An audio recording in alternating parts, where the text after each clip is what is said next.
All right, question number 6 is about improving expressive language. So it's an 11-year-old boy. His receptive language is improving, but his ability, his expressive language is not.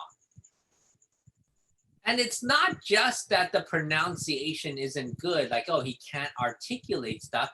It's that he also gets the information wrong when you ask him about it. So, oh, if I were to ask, like, oh, what is it?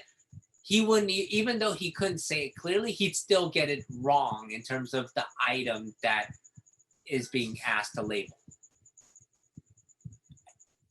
Now, the problem also is like, oh, if you ask him to do stuff, receptively, he still makes mistakes receptively. But if you tell him no, then he can correct those mistakes immediately. But he doesn't do that expressively.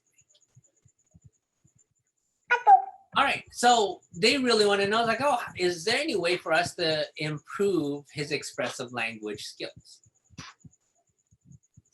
All right, so now there are a lot of different aspects to it, so I'll address each aspect separately.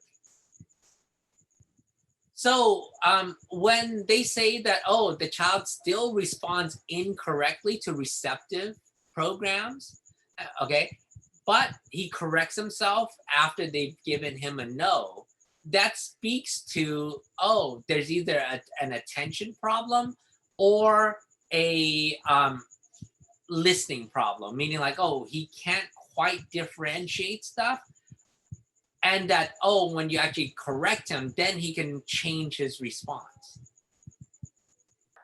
Now, the first part, the attention part, and the second part, which is the, oh, like being able to discern the language, both of those pieces might be greatly impacted his ability to speak.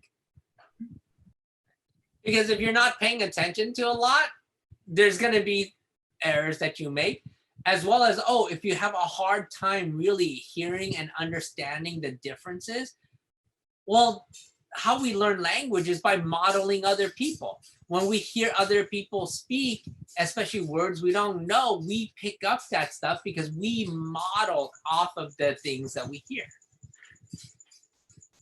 So you have to work on the receptive side, funny enough, and strengthen that side first, because you need to get the attention and you need to make sure that they can differentiate the sounds appropriately.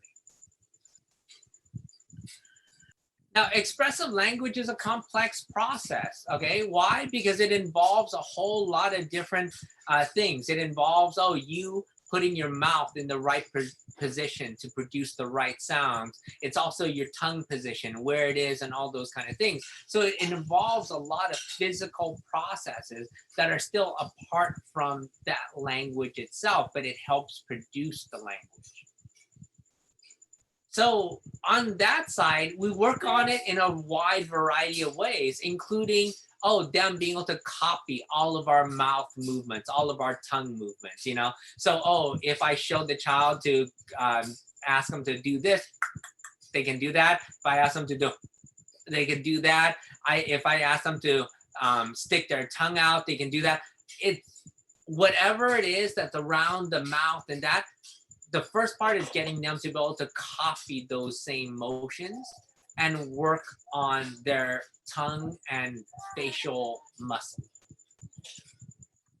Because they have to be able to get their mouths and coordinate all of those muscle groups in order to produce the sounds that are going to be articulate, that other people are going to understand.